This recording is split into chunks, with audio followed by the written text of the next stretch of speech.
Que estoy moviendo la computadora así como si fuera. Osvaldo, al fin, por Dios, qué bueno que está aquí. ¿Cuántas veces lo he llamado? Coménteme. Oye, yo no sé si hay algún virus o algo que conspira contra nosotros, pero es la cuarta vez y de hecho estoy con la garganta en llaga. Te escucho. Ya casi no venía, pero dije, no van a pensar que es un tema ya. No, imagínate, yo dije, no, ya no me quieres, Osvaldito, por eso no quiere venir para acá. No, yo quiero que te quedes aquí toda tu vida. No eres de los que me quiere lejos. No, que tus huesos descansen aquí, tu descendencia también se queda. Perfecto, ahí estamos. No, Osvaldo, lo teníamos ya planificado desde hace muchísimo tiempo, pero es verdad, hemos estado también complicados con el tema de las elecciones, con los análisis, con otros invitados, con Osvaldo y la garganta, con todos los virus habidos y por haber, pero ya está aquí. Y tenemos muchísimas cosas que comentar, Osvaldo, porque justo estábamos hablando nosotros por WhatsApp de como ciudadanos, cómo nos sentimos con todo lo que está pasando en Ecuador. Y es algo que como que no nos da tregua, ¿no? Es como una semana y uno piensa que la siguiente semana todo va a estar mejor, pero no. Sigue mal, sigue el tema de la delincuencia, sigue el tema de los asaltos, sigue el tema o el narcotráfico, la narcodelincuencia, como también lo denomina. ¿Cómo ves tú la situación del ciudadano de a pie en estos momentos en Ecuador? Mira, para mí esto es bastante difícil porque yo viví estas situaciones, pero en una posición muy cómoda. ¿Quieres agüita también? Pero sí se me ha olvidado agüita. Sin el árbol, o el clima, como dicen otros. Y lo viví en situaciones muy cínicas, quizás, ¿no? ¿Sí? Es decir, bueno, creo que es público, hace 20 años casi me dedico al tema de la comunicación política en prácticamente todo el continente, ¿Sí? Sobre todo el mundo hispano. Y había países que ya tenían este conflicto. México, Centroamérica sobre todo, una locura, ¿no? Por ejemplo, yo estuve trabajando en Honduras en el año 2012 cuando era el país más violento del planeta. Claro. Me acuerdo de eso, me aprendí de memoria, 180 muertes violentas por cada 100.000 habitantes, el país, y San Pedro Sula 310. Dios mío. O sea, de ese porcentaje, San Pedro Sula era... Ahí trabajaba. Pero a eso voy. En esta situación, en estos países, yo trabajaba 2 días, 3 días, con blindados, con hotel 5 estrellas, con seguridad, y te fuiste. Y lo más invisible posible. No haciendo ninguna actividad pública, sino ayudando en temas de comunicación política.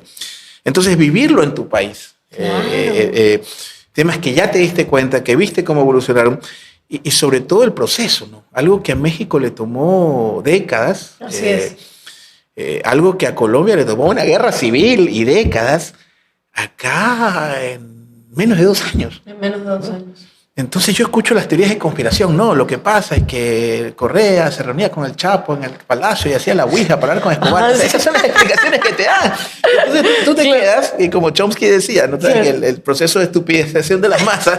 Pues hay gente que lo repite y que te lo dice mirándote los ojos. No, es que había un pacto encubierto. Claro. Entonces yo te digo una cosa, o sea, probablemente la academia no es el espacio que más me genera dinero, pero es el que probablemente en el que más soy feliz. Sí. Y te pones a investigar, pues, ¿no? Entonces de repente yo concluyo 2 cosas. Primero, la seguridad es una política pública. Y como toda política pública requiere 2 cosas. Primero, liderazgo, fundamentalmente, y recursos. Claro. Entonces comienzas a hacer el checklist. Liderazgo, no hay. Recursos, no.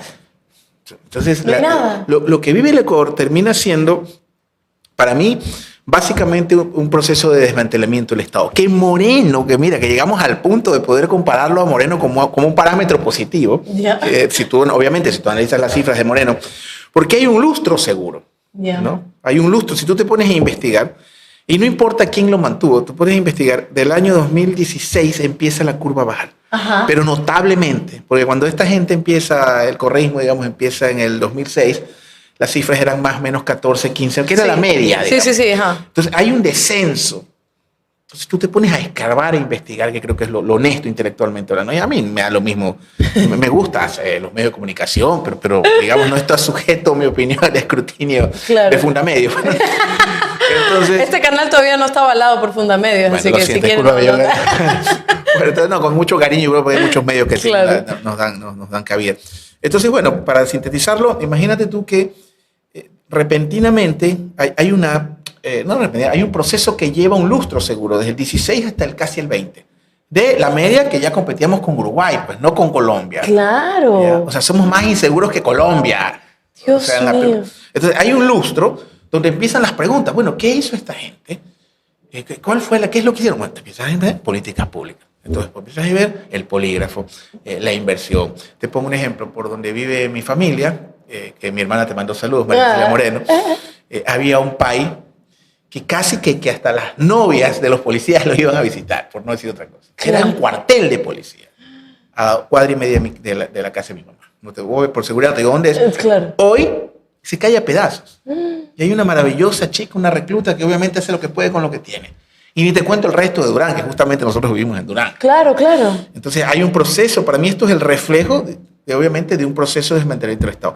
De gente que es la más peligrosa, ojo, pero esto no es personal, que es lo conceptual. Yo a veces le digo a mis hermanos, a algunos amigos, hermano, yo nunca en mi vida tiré una piedra a nadie y creo que le he hecho más daño y he cuestionado más el neoliberalismo y de sus espacios hegemónicos. Cada quien tiene su forma de cuestionar. Claro.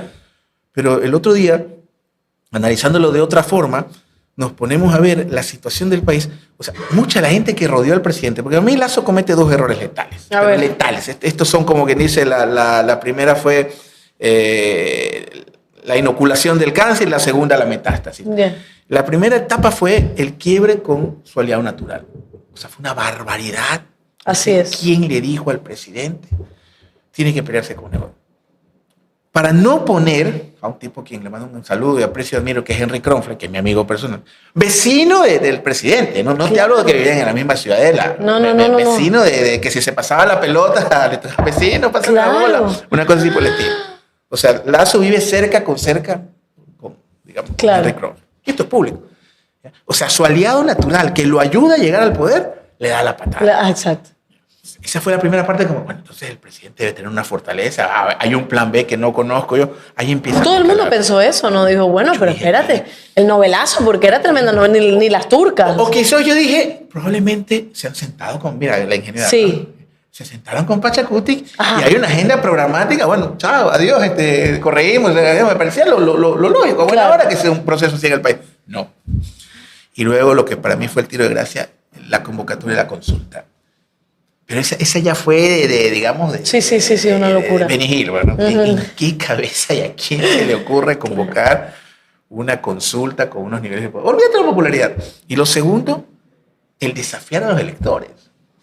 Los que no votan por nosotros son narcotraficantes. Así es. Ya vimos una situación parecida en Ecuador con Flores Cordero. Bueno, tú eras muy chica. No sé si vivías ya en nuestro país. No, todavía no. En tu país en esa época. No te voy a decir. Para mí, la tierra Martí. Yo soy martiniano total. Soy admirador de Martí. Y de todo lo que tu país maravilloso ha hecho por el mundo y hace por América Latina. Yo respeto mucho Cuba. Creo que es una fuente de dignidad para el mundo. Cuba. Así es. En todo caso, entonces, viene la consulta popular. Por Dios. Y comienza Lasso a desafiar a los electores. Los comienza a mafiar. No, todo el discurso que hubo alrededor de eso. Entonces ellos, pero mira lo más grave, ellos legitiman a sus verdaderos opositores, los más peligrosos, los institucionales. Asamblea, ¿cómo? Vamos a hablar como el establishment. Es que todo el mundo odia a la Asamblea Nacional. Claro. Bueno, todo respeto, lo que diga Ingobernables, lo que diga CNN, lo que diga Coavisa, lo que diga Osvaldo Moreno, lo que diga Londres, lo que diga Tupac, el perro, el gato.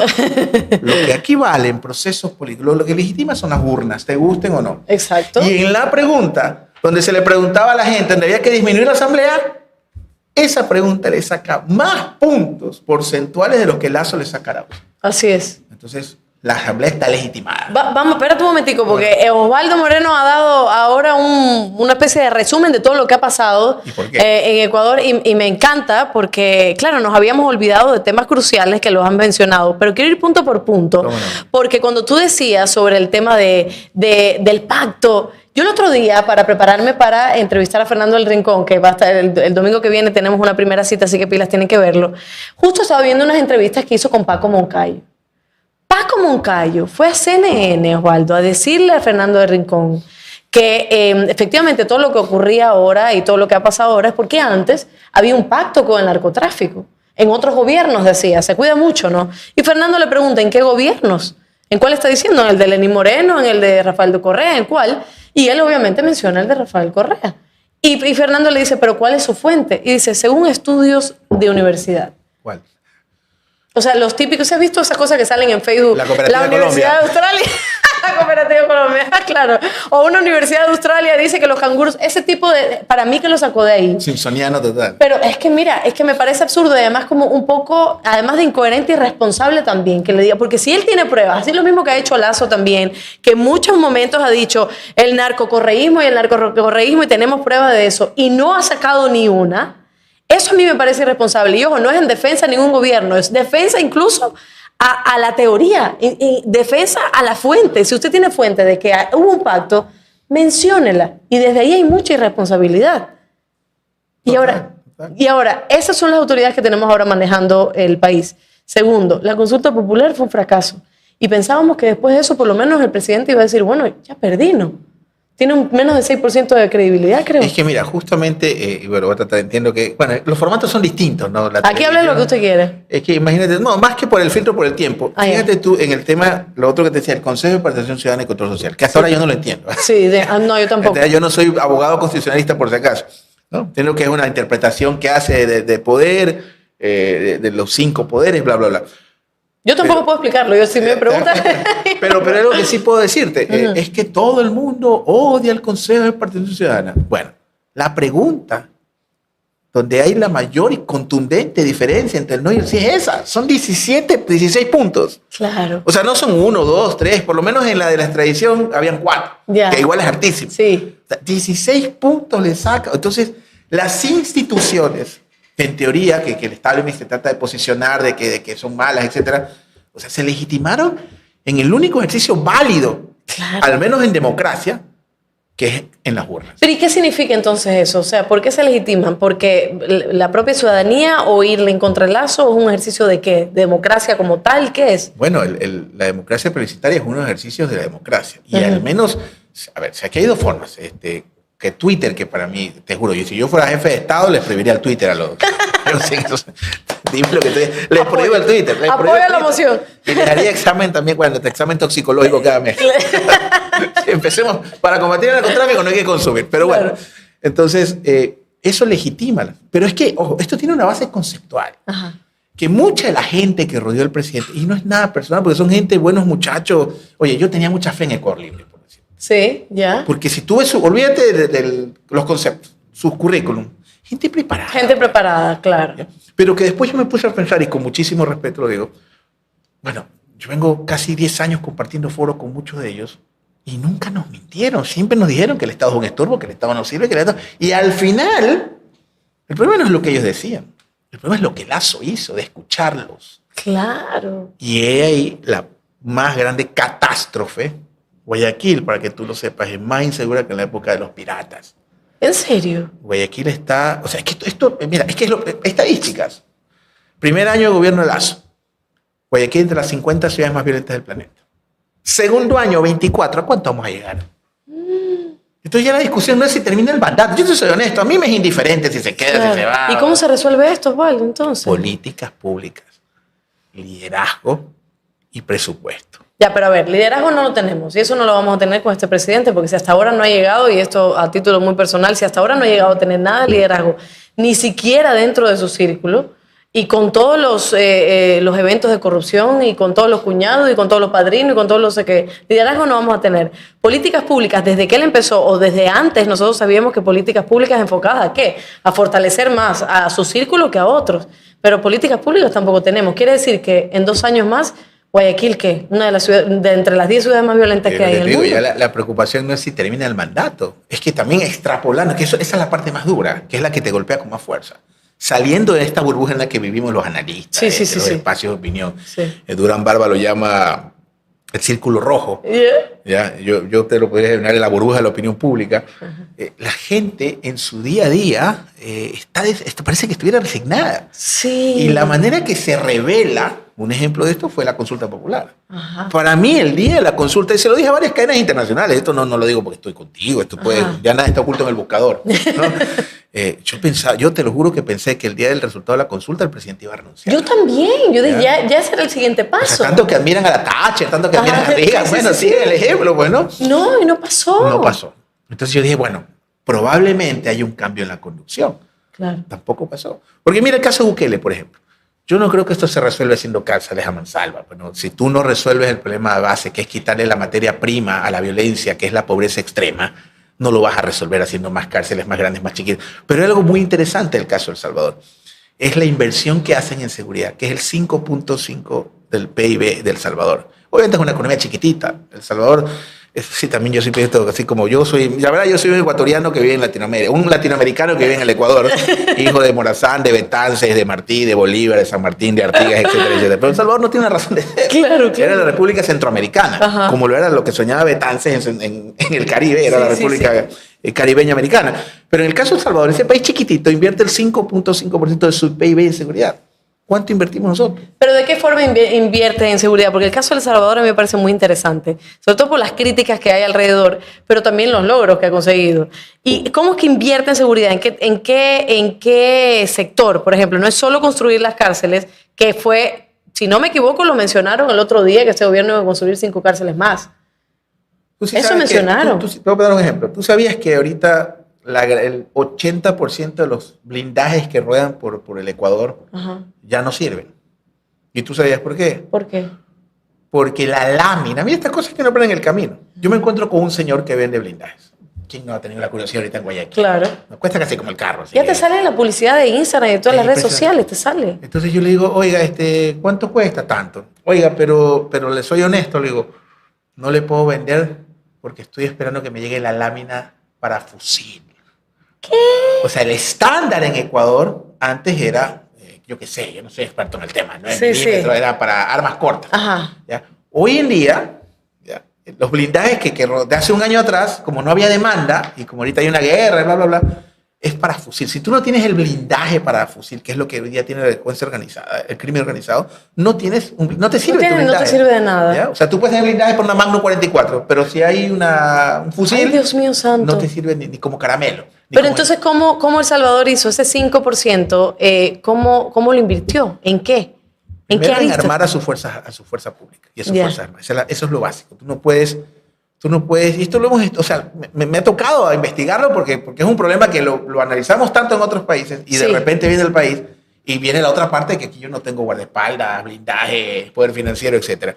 Ni en otra parte tampoco. Pero si tú te pones a analizar, el primero es la inversión que tienen que hacer. La inversión, obviamente, en dotar a la fuerza pública para poder competir con la delincuencia organizada. Segundo, depurar la fuerza pública. Que afortunadamente, estoy convencido de ser un 0,0000 punto, pero tienes que depurar la fuerza pública, que lo hacía Serrano en el gobierno de Correa. Ya. Yo me puse a investigar y mira la cantidad de degradaciones que hubo durante la administración de Serrano. Claro. Y casi 700 miembros de la fuerza pública fueron expulsados. Y el polígrafo, hay un dato súper interesante. Lo que pasa es que esto a mí a veces me genera, pero mira, no se trata de ser o no ser correísta. Yo no lo conozco al señor, nunca lo he visto. Yo nunca lo he visto a Correa. Oye, yo lo veo en el aeropuerto y no lo reconozco. No, sí lo reconozco. Dicen que está calvo, que está... No, está un poquito nomás, pero sí se lo ve, bueno, sí se lo ve guapo todavía. Bueno, yo tengo otra visión, porque todos los hombres somos iguales, como decía Martín, pero en todo caso, o como decía el mexicano Vasconcelos, yo no lo conozco, yo no fui contratista, el Estado está claro. Oculto. Entonces, puedo decirte que tengo coincidencias conceptuales sobre todo y también muchas divergencias. Y creo que cometieron muchos errores también. Totalmente. Pero hay algo que hacen ellos y tú te pones y te terrorizas. A partir de junio del 17, escúchame este dato, a partir de junio del 17 se quita el polígrafo para efectos de poder ingresar, sostenerte o ascender en la fuerza pública. Mire ese dato. Ya. O sea, durante la época de Correa, o durante la administración de Serrano, digamos, toda la fuerza pública pasaba por polígrafo. Yeah. Tú no podías ascender si no pasabas el polígrafo. Claro, por supuesto. No podías ingresar. En junio del 2017 se levanta esa disposición. ¿Quién salió el 24 de mayo del 2017? Ay, Dios mío. Entonces, yo me pongo a investigar esto. O sea, me tocó investigar, porque obviamente los medios hegemónicos claro, no, jamás nos van a decir eso. No, que hay un vínculo entre el crimen organizado, porque nosotros vimos al Chapo Guzmán haciendo la ouija con Escobar y Correa. Casi no falta que nos digan eso. Claro. Entonces, ¿qué es lo que tiene que haber? Más allá de eso, una política pública de seguridad. No necesariamente tiene que ser la que aplicó el correísmo, pero soñamos con Bukele, que llegó a 9, ahorita tiene 0 asesinatos, pero igual hay 9 muertes violentas por cada 100 mil habitantes, que es el parámetro. Y aquí en Ecuador tuvimos durante 5 años, con Moreno incluido, 5.4 o 5.6, alguien me podría corregir, muertes violentas por casi. Digamos hasta 6.9 creo que en el último año Moreno. Tolerable. Tolerable, ya. Pero ¿eso qué era? Una política de seguridad. Y me queda claro, y yo en sueños muchas veces he ido a querer pelear en el CNEPA con Miguel Moncayo, pero me queda claro que tú puedes tener una personalidad respetable, obviamente, con Miguel Moncayo, pero si no hay, insisto, una política pública, liderazgo y recursos, no vamos a ninguna parte. Y ahora, el tema del Salvador, ¿por qué te decía que, espérate, déjame decirle a la gente que se está conectando, que ya se ha conectado, ya son más de 300 conectados acá, y la gente te está saludando también, Osvaldo. ¿Cómo no? Dice, aquí está, saludos de Bahía de Caracas, te saludan desde Manabí. Me enteré por el tuit de Osvaldo Moreno. ¿Ya? ¿Tú tuiteaste? Claro. Ya, perfecto, que la gente está llegando. Dice, saludos al maestro, saludos a Osvaldo desde Manabí. ¿Tienes fan en Manabí? Linda. Hola, Alondra, buenas noches. Entrevístalo al doctor Rafael Correa Delgado. Ya está, en primera cita, tiene que buscar en los videos de Ingobernables y ahí está la entrevista con Rafael. Pero en algún momento lo tendremos por aquí por Zoom, solo que a la hora que hacemos nosotros el en vivo, él debe estar bien dormido. Dice Ricardo Gómez, Ecuador tiene que invertir a largo plazo, 50 años en seguridad. Buenas noches a todos. Tenemos aquí a Olmedo Palma y un tema que también habría que hablar de Esmeralda, que también nos están pidiendo. La realidad es, como dice Osvaldo, presupuesto, liderazgo y políticas públicas. Ahora, a mí me preocupa mucho porque tú dices, y es algo que también lo vemos a diario, la gente está resignada. La gente es como que otro día más en Guayaquil, sobre todo, otro día más en Ecuador, un robo más. Ya en todos los medios de comunicación es delincuencia, delincuencia, delincuencia. Pero hay este debate que tú mismo lo acabas de mencionar, totalmente básico, en donde la culpa siempre se la echan a la otra persona. En donde Lazo, claro, tú dices que hay que depurar la fuerza pública, pero hemos visto, por ejemplo, a un montón de policías también involucrados en corrupción. Hemos visto policías que son capaces de asesinar a mujeres y cometer femicidios. De hecho, comenzó el juicio a Germán Cáceres, pero eso lo hablaremos más adelante. Y eso no se logra, y sin embargo, lo que yo veo es una amistad tan linda entre el gobierno y la policía, que la policía hasta le hace videos pidiéndole a Lazo que se recupere, en donde Guillermo Lazo siempre se pone la gorrita. ¿Qué tipo de comunicación? ¿Qué nos está queriendo decir Guillermo Lazo con esto de la gorrita y con esta cercanía que tiene con la policía? Acércate un poquito más, Osvaldo, al micrófono. Mira, yo te puedo decir con un convencimiento absoluto, como que es de noche en este momento, que con los políticos nunca se sabe, que es una parte microscópica de nuestra policía. Yo diría esos malos policías. Malos, son una parte ínfima. Yo te puedo asegurar que nuestra fuerza pública tiene una mística, arriesga su vida, y a pesar de todo la debacle, digamos, de desmantelamiento de la policía, de no estar equipados, de no tener equipamiento, creo que son gente valiente, y lo más importante son gente del pueblo. Claro. Sí, entonces yo sí haría es mínima esa parte, y obviamente hay que depurarla. Pero siempre los gobiernos, lamentablemente, una de las partes más difíciles para mí de la gobernanza es justamente la conducción sobre la fuerza pública, cuando tienes que, entre comillas, digamos, defender la institucionalidad, que suelen ser los relatos oficiales, y finalmente tener que reprimir. Y ese policía generalmente está reprimiendo a su vecino, porque las tropas, digamos, de la fuerza pública son personas del pueblo, ¿ya? Y no solo la tropa, la misma oficialidad. Entonces, casi siempre nuestra Fuerza Armada, porque mira, te voy a contar unas anécdotas personales muy brevemente. Yo estudié en Argentina, estudié 4 años en la Argentina, era muy joven y mis compañeros eran de 50 años para arriba, toditos. Y tenía compañeros chilenos, uruguayos, todo el Mercosur estaba ahí metido en la Universidad del Salvador de Buenos Aires. Ahí daba misa el Papa, el Padre Jorge, me parece gracioso. Nunca entré una vez nomás. Pero el tema es que cuando hablabas de militares, sí, o sea, tú lo sentías ellos, el pánico, más o menos como el ratón cuando se acerca el gato matón. Digamos, claro. ¿no? Era un pánico, era el cambio de expresión, la cana, le dicen. Pero la percepción que tenía yo, a diferencia de ellos que había desaparecidos, horrores, dictaduras, la mía era que yo crecí viendo unas Fuerzas Armadas vacunadoras. No vacunadoras de las que hoy hay que ver, pero cada vez que había una epidemia, los que vacunaban eran los conscriptos. Claro. Cada vez que había una tragedia, la Josefina, un niño, eran las Fuerzas Armadas. Yo recuerdo cuando vivía en el sur de Guayaquil, en el barrio Centenario, O'Connors y San Salvador. Creo clarísimo. Cuando llegué aquí a Ecuador, yo vivía en el barrio Centenario, al frente del Colegio Atenas. ¿Cuál era esa calle? También era El Salvador, creo. Por ahí también vivía yo. Creo que es Por ahí vivía yo. Maracaibo y... Los sabores de casa. Pero por ahí estamos cerquita. Ah, mira, sureño. Yo no, toda mi vida. Yo viví en La Ceiba 16 años desde que nací. Pero cuando vivía ahí, hubo un niño bravísimo, digamos, que fue el de los 80, creo que fue 80, no me acuerdo el año, pero fue un niño brutal. Un niño, la mamá de los niños, que el agua te llegaba acá en un invierno. Y yo me acuerdo clarísimo, los carros de las Fuerzas Armadas poniendo barricadas, o sea, sacos de arena en las áreas urbanas para proteger. O sea, así crecí yo, esa es mi imagen de nuestras Fuerzas Armadas. Tumbándonos la puerta, vivía en La Ceiba, año 81, con mis hermanos, con mi mamá. En esa época mi papá estaba en Costa Rica, recuerdo, dándonos indicaciones de qué hacer paquillas si había un bombardeo. Claro. O sea, a diferencia de mis amigos o mis compañeros que tenían una visión de un carro de policía que se llevaba a un vecino y no volvía nunca. Claro. O de casas abandonadas porque se llevaban familias enteras, torturas, violaciones.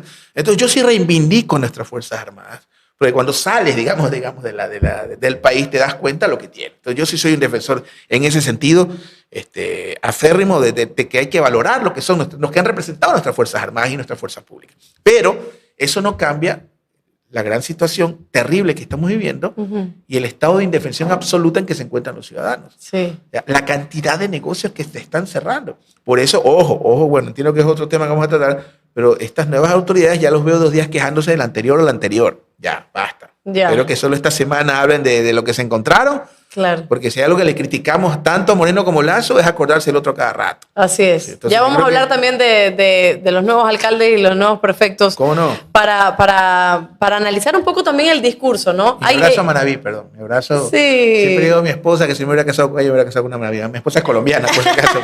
Pero siempre hablo de Manaví. Maravillosa tierra, Manaví. Sí, Manaví es maravilloso. Esmeralda también nos están escribiendo por acá.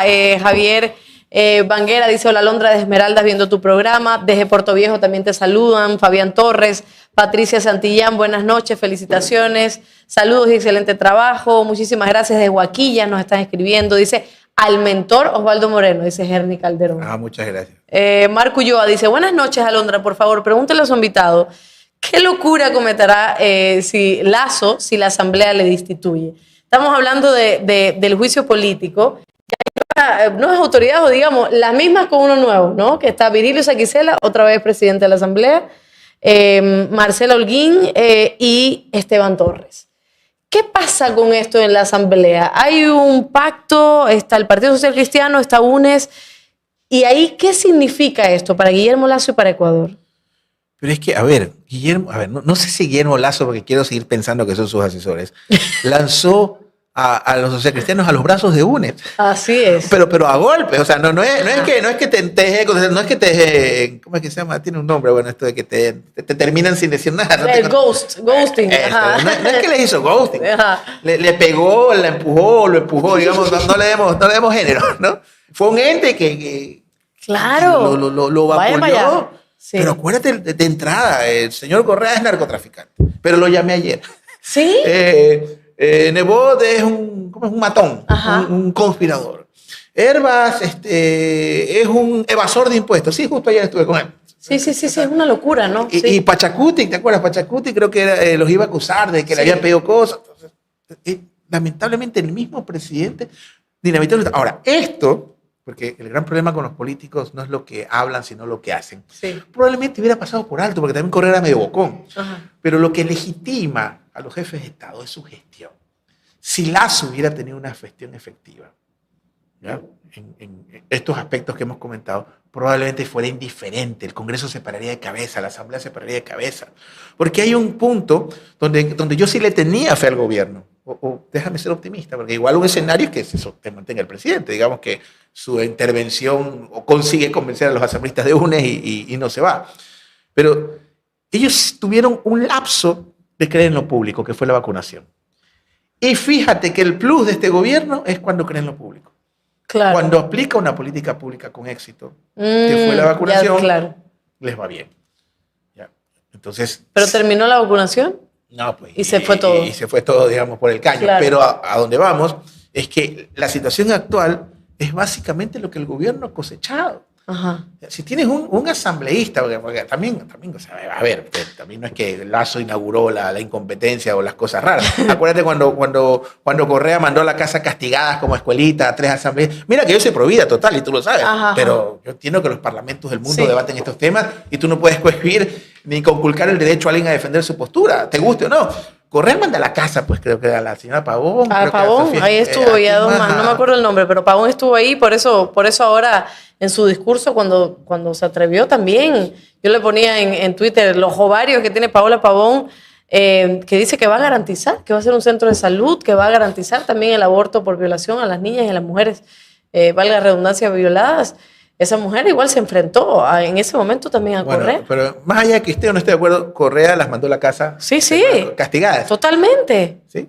Entonces, también tuvo, digamos, pero finalmente la gestión en ciertos aspectos hacían que lo sostenga. O sea, es distinto, pero prácticamente el presidente está cosechando todo lo que sembró. Y el Partido Social Cristiano, o sea, muy resentido también. O sea, muy resentido. Estuvo con nosotros en la primera cita de Esteban Torres. También se la recomiendo, que está en nuestro canal. Y que también, bueno, conservador. Yo siempre me estaba peleando en Twitter con Esteban Torres y todo. Pero realmente tuvimos una conversación bien bonita, bien amena, indistintamente de nuestras opiniones. Y él decía y hablaba de esto, de cómo el Partido Social, algo le ha enseñado Jaime Nebot, es que hay que cumplir la palabra. Dice él, que los caballeros cumplen su palabra. Totalmente. Y que lo único que no hizo Lazo fue nunca lo ha hecho cumplir con su palabra. Tanto desde un inicio, tanto desde el Pacto de la Asamblea, después, en junio de 2022, cuando incluso el PSC pudo tener la oportunidad también de decir chao Lazo, no lo hicieron pensando que, y mentira, o sea, todo ha sido como una especie de engaño. Tiene el Partido Social Cristiano en contra, pero también, no sé qué piensas tú, pero el otro día yo ponía un tweet que se ha vendido más que en el Black Friday en la Asamblea, porque hay un montón de asambleístas que están teniendo cargos nuevos, de gobernadores, etcétera, cargos públicos, y que se han ido también de las filas. El PSC son 3 ya. También, ¿y qué es lo que pasa ahí? ¿Está moviendo las fichas Guillermo Lazo para tratar de salvarse del juicio político? Bueno, creo que solo falta que ya hasta Sarmiento se les llevaron. Creo que hasta Sarmiento se fue. Mira, hay algo súper interesante y en eso creo que y quienes me conocen lo saben. Yo a veces he tenido conflictos con mi mamá, con mi esposa. Yo prefiero que me maten o me metan preso en cumplir mi palabra. Claro. Y yo te diría que el 90% de mis cosas son de palabra. Y a veces me pego contra la pared por no hacer firmar contratos. Pero yo soy vieja escuela, palabra de gallero. Así claro. Funciono yo y así ya estoy viejo para cambiar. En el caso de Torres me parece súper interesante porque si tú te das cuenta, el otro problema que deja Lazo. Vamos a ponernos del otro lado. Sí. Vamos a analizar los miedos del establishment. Ok. Si hay muerte cruzada, o sea, nos dedicamos, vamos a pensar del otro lado. Trabajamos 15 años para convencer a la gente que banquero no es tan malo. Trabajamos 15 años para que tú pienses que empresario y banquero es lo mismo, que para mí no es lo mismo, ¿no? Y repentinamente pasó esto. Entonces, digamos que hay muerte cruzada, que es un escenario. ¿Cómo voy yo, digamos, centro derecha, a decirte en campaña que yo soy empresario? O sea, ¿cómo lo vendo? O sea, algo que le escuché a Boscán, que lo vi en tu programa, justamente decía, y me parece interesante, que la única carretera que ha construido el presidente Lazo es el retorno del correísmo. Entonces yo veo en una muerte cruzada, no te sorprende una segunda vuelta entre el correísmo y Pachacuti. Claro. Y muchos de nuestros vecinos aquí en San Borondón votando por, no sé si me ocurre, Marcelo Guiñado, Pavel Muñoz, para no votar por Isa, por decirte, ¿no? Y ya pasó, es que mira, todo se repite, ya pasó en el Ecuador. En algún momento, el Lourdes de aquella época votó por Borja, que era como el monstruo para ellos, para no votar por Bucarán en su momento. O sea, todo se repite al final, el corsi y recurso de la historia. Pero el tema es que tienes un escenario que es la muerte cruzada. En el caso de Torres, que me parece súper interesante, es que este muchacho es el único que puede decir, yo no estuve con Lazo. Yo estuve con él. Y probablemente, tal vez puede decir, yo lo censuré. Claro. ¿Por qué? Pero mira la ventaja de vivir en Ambato. Porque un saludo a Ambato, tierra maravillosa, me encanta Ambato. Está cerca de Riobamba y cerca de Quito, así que para mí es el paraíso. Si tú te pones a analizar, él no tiene el problema de que le hagan mala cara en el Club de la Unión, o en el Tenis Club, o en el Rancho San Francisco en Quito, pues, ¿no? Porque él es de Tumuragua. Sí. Entonces, el Partido Cristiano a mí me parece que está en un momento, producto de los errores y aciertos que cometió Nebot, que nunca Nebot dio paso a la construcción de un relevo teniendo, no cuadros, cuadrazos. Enrique Ucaló, él decidió, para mí, te digo la verdad, yo creo que se equivocó, no debió aceptar ese cargo, pero fue su decisión. Claro. Pero O sea, Cucalón, te digo, me vengo hace 30 años, al margen de la amistad. Claro. Y la amistad, cuando tiene tanto tiempo, tiene muchas facetas. Es un hombre extraordinariamente culto, brillante, mi amigo personal, y estoy orgulloso de ser su amigo.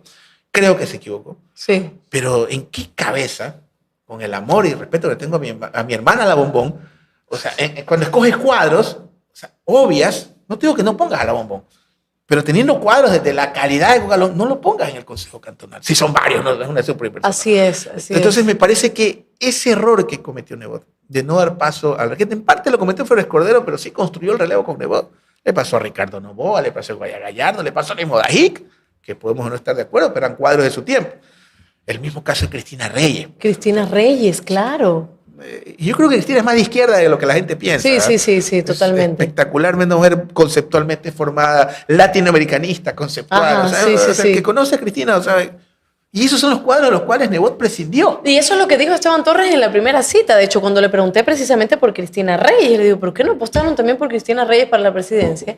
Y él decía que en ese momento el cuadro político lo que necesitaban era, lo que acabas de decir, era como hacerle frente al correísmo, digamos, y tenían que unirse de alguna forma. Pero lo que hizo no fue desgraciar al país. Porque mucha gente, de hecho, en este momento está diciendo que la culpa de que tengamos también a Lasso ahí es del PCC. Para que llegue y los engañe a los pocos días. Pero ojo, también tiene que ver el tiempo. Ya. No estamos hablando de ven para mearte de los 80. No, claro. O Nebot presidente de los 90. Estamos hablando ya de un Nebot bordeando los 80 años. Y yo soy bastante tribal, creo en el Consejo de Ancianos. Yo creo que es un error del correísmo haber mandado a jubilar a los docentes universitarios, por lo menos de ciencias sociales, desde a los 70 años. Claro. Todos mis profesores, los más grandes docentes que yo tuve, todos peronistas en Argentina, eran de 80, 75. Entonces, ya es un Nebot cercano a los 80 años. Y obviamente no es lo mismo subir a la sierra, ir a la Amazonía, comer chontacuros, encebollado y mote en la tarde, en una campaña, que hacerlo a los 40, que a los 70, que a los 80. Entonces, me parece que Nebot no aprovechó ese relevo, pero a lo que es extraordinario en la política, los espacios no tardan en llenarse. Me parece que si sale bien, o sea, quien podría salir mejor parado de esa tendencia conservadora del centro, digamos, yo creo que podría ser este muchacho. Esteban. ¿Cómo es Torres? Baby Torres. Yo creo que. Porque el padre también es otro hombre muy, muy inteligente. Sí, pero padre. Yo también se lo mencioné en la entrevista, le comenté sobre sus aspiraciones. Bueno, yo obviamente. ¿Qué edad dijo que tenía? 33, más o menos, creo que tenía. Pero... Claro, es un baby todavía. Baby Torres. Entonces. Y él decía que no, que él hasta ahora aspiraciones no tiene. Pero claro, todo el mundo lo ve como el cuadro, como la figura también a seguir, porque el papel que está jugando en la Asamblea también es bastante interesante, sobre todo ahora. El secretario jurídico de la presidencia, Juan Pablo Ortiz, afirmó que el decreto para la aplicación de la muerte cruzada está listo. Lo mencionó en una entrevista en un medio digital. Yo desde que empezó el tema de la muerte cruzada he escuchado a Lasso decir muerte cruzada, después que no, después que sí, después que no, y ahora el secretario jurídico de la presidencia dice que ya está listo. ¿Qué significa esto? ¿Esto es una amenaza más? ¿Esto es advirtiéndole a la Asamblea? Cuidado porque ustedes también se van. ¿Qué significa esto? O sea, está como el Chapulín Colorado. Sí, lo hago. O sea, ¿qué significa? Porque también es parte de un juego político para él, ¿no? Lo que pasa es que también tú tienes que ver la periferia y me parece que mucho analista no está viendo el resultado que tuvo el correísmo, por lo menos la oposición en la última seccional. No solo el correísmo, Pachacutic también. Ajá. Fíjate, otro de los mitos de la opinión pública. Es que los enemigos de Quito, bueno, los enemigos de Quito quedaron primeros y segundos. Y Páez, que yo lo respeto, Andrés Páez. Él, de hecho, es laborista, Páez. Hay unos libros de derecho laboral muy interesantes que escribió Páez. Páez sacó el 6%, creo, en Quito. ¿No? Y yo escuchaba, no recuerdo, una directora de una revista sacando la teoría de que hay que dividir Quito para que gane Páez. Sí. No me acuerdo. Lo vi. Sí, lo vi y fue terrible. Hay que dividir, o sea, que Quito es muy grande y hay que hacer... Hay que dividirlo para que gane Páez. Ay, Jesucristo. Bueno, son cosas que te encuentras. Pero al margen de eso, ya, uno de los factores fue el resultado y sobre todo lo que yo he denominado la toma de Guayaquil también. El triunfo de Guayaquil, ya, por lo menos es un factor, yo creo, determinante también en la configuración electoral, o por lo menos de los próximos 4 años. También va a depender, obviamente, del resultado de la gestión, ¿no? Pero ese resultado en Guayaquil para mí es fulminante. Yo creo que ese es el tiro de gracia. Aunque, bueno, esa posesión ayer parecía José Cristiana B. Sí, ya vamos a hablar de eso. Pero en todo caso, al margen de eso, yo creo que hay una serie, como te digo, de errores. Y en el caso de la muerte cruzada, creo que la Constitución no establece claramente, lo que tiene que haber es elecciones, no estoy seguro si son en 4 meses, pero más de 6 meses no puede estar en el poder, si no me equivoco. Tendría que preguntarle a Ollarte, preguntarle. Claro. Porque lo veo en todas partes. Entonces tendrías que tú analizar en la parte constitucional, pero habría elecciones en 6 meses. Pero ¿qué significa que lo esté diciendo ahora? O sea, está de alguna forma, la palabra no es amenazar, pero advirtiéndole un poco a la Asamblea de todo lo que pasa, es un juego político, para decirle, bueno, ustedes también se van, y hay muchos en la Asamblea que no quieren irse, ¿no? Pero es que eso es otra ficción, por ejemplo. A ver. Para mí, si hay muerte cruzada, las dos fuerzas que estarían en segunda vuelta, y si quieres, no lo voy a apostar, pero de pronto venimos a este estudio y me dices, te equivocaste, tuviste razón. Vamos a plantear escenarios. Un escenario muy probable de una segunda vuelta entre el correísmo y Pachacuti. Versus Pachacuti. ¿No es cierto? Entonces, ambas fuerzas políticas, tanto el correísmo como Pachacuti, tienen en su agenda asamblea constituyente. Entonces, te lo pongo de esta forma. ¿A quién le interesa ir a una asamblea, si hay constituyente, que va a durar cuánto? 6 meses, 4 meses, si hay constituyente. Claro. Entonces, las dos fuerzas políticas. Ahora, otro detalle. Recordemos que esa elección sería para lo que le faltaría de cumplir el mandato a quien sea electo. Ojo, no entraría la reforma del Código de la Democracia. No tendría que ser mixto el binomio, por si acaso. Para partir del 25 tiene que ser mujer-hombre. Claro. Al tener tú un binomio mixto, tienes más posibilidades, porque lamentablemente, ojalá combino, con mucho respeto a las damas, a que voten por mujeres. Creo que ese es el primer paso que hay que hacer, porque el 51% del padrón son damas. Pues, entonces, si votan por damas, va a haber más damas. No va a hacer falta, digamos, ley de cuotas. Pero en todo caso, la reforma establece un binomio mixto en el 25. Esta elección de la muerte cruzada sería un binomio que no es mixto. Entonces, para mí, habría una segunda vuelta entre correísmo, probablemente, muchas posibilidades, y en este caso, movimiento indígena. Ambas fuerzas políticas tienen en su agenda una constituyente. Entonces, ¿quién se quiere quedar en una, digamos, en una asamblea si eventualmente podría haber un proceso constituyente? Por el correísmo no le queda otra. Claro. El correísmo, sí. Más o menos como Perón, Cámpora, presidente Perón al poder. Si el correísmo quiere que vuelva a su líder, digamos, va a tener que hacer un proceso constituyente. Así es. ¿Ya? Y para efectos necesita un Cámpora. Y a diferencia de la elección pasada, cuando estaba la señora Roma, cuando estaba Moreno, en esta ocasión ya no hay Arauces, con el respeto que se merece Arauz y el mismo respeto que se merece Carlos Rabascal. Yo a Carlos Rabascal le tengo aprecio, respeto, pero fuera del correísmo le vería un destino electoral como el de Alberto Acosta. Entonces yo sí creo que el correísmo, a diferencia de la elección anterior, esta vez sí tiene los cuadros. Podría ser la señora Guiñaga, podría ser... ¿Tú crees que Guiñaga puede ser candidata? Total y absolutamente. Ella. ¿Crees que pudiera tener, pero por ejemplo, quién sería, si ella es la candidata a presidenta, quién pudiera ser un vice que también la apuntale ahí? Tendrán que buscar, ya será asunto de ellos, pero no siquiera por llamarse como se llaman, por el hecho de ser la fuerza, y creo que un gran factor, obviamente sin quitarles méritos a sus campañas y a sus cuadros y a sus personas, un gran factor es Correa. Claro. O sea, yo creo que a diferencia, porque probablemente la campaña Arauz cometió muchos errores, pero eso es motivo de otra conversación. Pienso que el correísmo en esta ocasión tiene para escoger los cuadros. Para esos cuadros de esa transición que ellos supongo que tienen en su agenda para el retorno, en este caso, de su líder. Claro, hay que ver porque de hecho a Marcela Guiñaga y a Pavel Muñoz también yo le he preguntado sobre el tema de las aspiraciones presidenciales y claro, Pavel en su momento dijo que no porque él se iba a encargar de la alcaldía, pero uno nunca sabe. Y Marcela Guiñaga también lo mencionaba. Pero claro, creo que la fuerza que tienen atrás, que sería Rafael Correa, no sé si en este momento pudiera ser jurídicamente él un candidato a un vicepresidente o algo así, pero el solo hecho de mencionarlo o de auspiciar también a estos candidatos pudiera tener el mismo resultado que tuvieron ahora en las seccionales con todos los candidatos que ganaron con el apoyo de él, ¿no? Porque la imagen de él estuvo presente en toda la campaña. Sí, porque además recuerda que los correístas no fueron buenos administradores locales también. Claro. Ojo con ese detalle. Es verdad. ¿Ya? En la etapa de Correa no hubo, dime, una alcaldía referente del correísmo durante su mandato.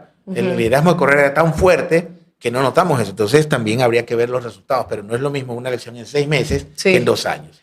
Perfecto, empezamos, bueno, hemos hablado cantidad sobre, digamos, desde lo general a lo más específico, ¿no? Desde gobierno, y vamos a seguir conversando sobre lo que está pasando en Ecuador. Estaba viendo un reportaje de CNN, las 5 cosas que debes saber este 15 de mayo. Juicio político contra el presidente de Ecuador comenzaría este martes. Nosotros también estaremos informando para estar atentos, porque esto a nivel internacional también ha generado mucho de qué hablar, el juicio político contra Lasso, contra Lasso, y pues es un presidente que tiene que rendir cuentas al país en la Asamblea y que va a ser muy interpelado precisamente por su responsabilidad o no en lo que se ha cometido en los actos de corrupción, de acuerdo a las investigaciones que han salido, que bueno, se llama el caso Encuentro, que me pareció espectacular que la Fiscalía lo haya llamado así, o el Gran Padrino, como lo llamó La Posta.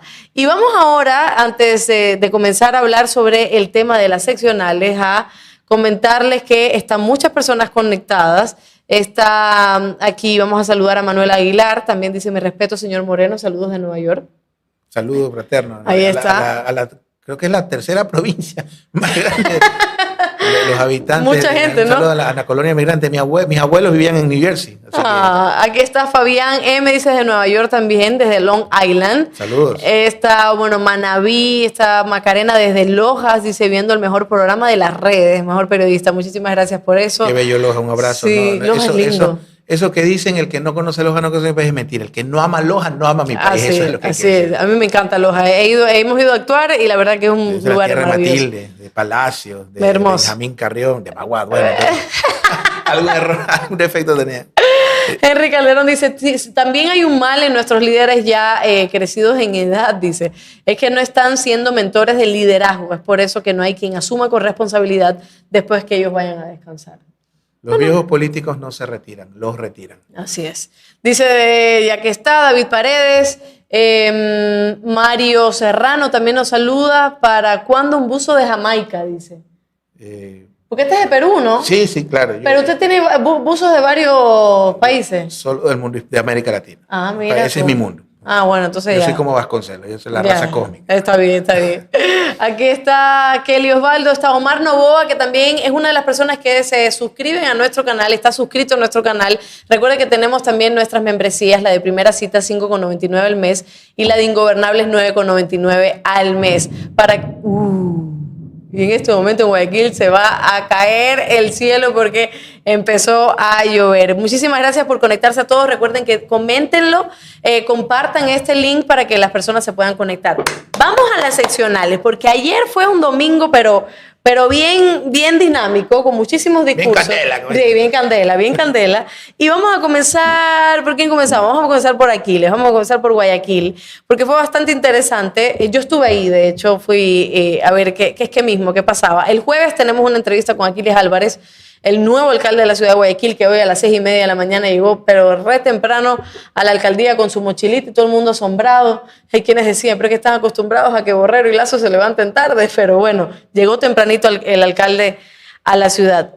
Pero hay algo que me parece interesante, y yo sé que a ti también, que en las filas había mucha gente del Partido Social Cristiano, o que estuvieron en la anterior administración, o que tuvieron algún tipo de relación. ¿Qué crees tú? ¿Esto es alguna especie de estrategia para un electorado o un Guayaquil que todavía es PSC? ¿O es algo tipo empresarial? ¿O qué hay detrás de todo esto? Bueno, un saludo a Mario Serrano. Voy a ponerme en la primera cita, la de Jamaica, sí la tengo. A ver, mira, lo que pasa es que también hay que entender un poco, es muy difícil hablar de efectos, de causas, sino de efectos, si no de esas causas. Es imposible entender el presente si no se habla del pasado. Primero, lo que representó la candidatura de Aquiles. Jairala, por alguna razón, la que le tengo mucho aprecio y respeto y cariño inclusive, decide que el correísmo le resta. No sé quién se lo dijo, cómo lo convencieron, pero créeme que estoy seguro que alguien tiene que haber hecho, estás loco, tienes... Bueno, él decide porque hubo una pausa, digamos, en el correísmo, esperando, digamos, a consolidar esto, que era lo esperable por el gran detalle, obviamente, detallazo que tuvo el movimiento del licenciado Jairala con el correísmo, si no, no tenían candidatura. Así mismo es. Eso hay que reconocerlo. Bueno, entonces el licenciado Jairala decide no correr con el correísmo. ¿Sí? En ese momento, ellos entiendo que buscaron muchas alternativas. Y más de una me llamó a preguntar qué opinaba, si estaba de acuerdo. Te hablo de 3 o 4. ¿Ya? ¿No? Y este joven, porque es un hombre joven, acepta valientemente, creo yo. Nadie daba $2. Yo no te voy a mentir. Claro. Es más, yo una vez me lo encontré te voy a contar, me lo encontré en Sweet Coffee, muy caballerosamente nos saludamos, y estaba convencido. ¿Ya? Y eso fue una gran lección para mí porque yo dije, pobrecito, o sea, yo incluso hasta medio le dije, oye, hermano, trata de los próximos 4 años. Y yo me equivoqué, te soy honesto, yo no sé quién lo vio. Estaba convencido de que iba a ganar. No, no es que se iba a ganar o que iba a perder, o sea, es que para mí, hace 2 años, era imposible que Cynthia Viteri pierda, y te voy a decir por qué. No, claro, o sea, para ti, para todo. Pero te lo voy a decir por qué, sí. Más allá de lo que me diga, yo no veo Twitter, por decir, yo solo lo uso como un tema informativo. Y esto lo voy a decir con mucho respeto y pausadamente, para que no se malinterpreten mis palabras. Hay 2 tipos de investigación. La cuantitativa, que es la que entiendo, que es la que vende quién va primero, quién va segundo, la carrera de caballos, y la cualitativa, que es la que te da concepto, que estudias a mayor profundidad lo que piensa la gente. Y por decirte, a los 6 meses que la doctora Viteri ejercía el mandato de la alcaldía, las valoraciones eran Ada, Leona, nuestra madre, protectora, luchadora, fuerte. Esas eran las valoraciones. Más que la carrera de caballos es lo de menos. Claro. Créeme que yo tengo 20 años de ejercicio y ojo, yo no hago otra cosa. Yo todo lo que me he puesto encima, hasta la mujer con la que me casé, es producto de mi actividad profesional. Yo no hago otra cosa. La luz, el teléfono, la agua. Entonces, las valoraciones que tenía Cynthia eran extraordinarias. Yo decía, esta man va a ser presidenta. El cielo es el límite. ¿Ya? Repentinamente, 2 años después, no voy a juzgar por si acaso, pasó a muchacha malcriada, majadera. Entonces, hubo un proceso de destrucción de la imagen de Cynthia Viteri. Claro. ¿No? Olvídate de la gestión, que para mí no fue, o sea, creo que fue la prolongación de Nebot, con los errores. Entonces, hubo un proceso de destrucción, digamos, de la imagen de Cynthia Viteri. Deliberado a veces, ¿de qué cabeza? Pero yo no me voy a meter ahí. ¿No? Y yo, no se trata de quién te asesora o quién no te asesora. Pero después lo logro entender. Porque claro, te puedo decir porque lo viví, hasta por lo menos un mes antes ella seguía arriba cómoda, 38%, 37%. Claro, pues. ¿Ya? Lo que el delantero no programado aquí no es Aquiles. El delantero no programado, que debería ser y la verdad a mí me sorprendió y gratamente, fue Pedro Pablo Duarte. Porque Pedro Pablo Duarte hasta 2 meses antes no pasaba el 3-4%. Sí, sí. ¿Ya? Y yo te digo porque yo no soy encuestador. Hay muchos empresarios que nos contratan, que ya los amigos, todo el mundo le manda su encuesta. Mira, voy primero, y que nos contratan como empresa. Hermano, todo el mundo está que hace fila molestándome. Hagamos un estudio y cuéntame qué está pasando. Entonces te hablo de 2 meses antes, 1 mes medio antes. Cynthia para mí era imbatible. Entonces yo sí decía, con estas valoraciones cualitativas, entonces mi conclusión es que probablemente su equipo veía las encuestas bien, entonces creía que lo cualitativo era secundario. Con el resultado, claro, esto es una autopsia más que otra. Claro, después ya, cuando ya pasan las cosas es fácil decirlo. Pero con el resultado yo llego a 3 conclusiones, para poder hablar del escenario de la elección. 1, nunca se dieron cuenta el daño que le habían hecho a la imagen de Cynthia. Esa metamorfosis ¿sabes qué? Te los voy a mandar, por eso puedo compartirlo. Dale. Las valoraciones de ella. Hada, madre, leona, luchadora, nuestra madre, o sea, era... Claro. Y de pronto... Malcriada, majadera. Sí. Majadera, había otra frase más. Nunca nada, digamos, con su vida personal, sino que era como una chica malcriada, majadera, una muchachita malcriada. Como una muchachita, sí. ¿Qué es para ti, Cynthia? Una chica que se va de su casa con el novio a los 15 años. Ajá, sí, hasta ahí llegó. Ya. ¡Pum! Pero ellos cometen otro error, de elevar el nivel de conocimiento de Duarte, una brutalidad, con 2 hechos puntuales. Uno, lo de la cerveza. Lo de la cerveza. Que fue por un tuit de Duarte, ¿verdad? Sí. Y 2, o sea, el director de campaña de Duarte terminó siendo la campaña de Cynthia. ¿Ya? Y 2, lo de las multas.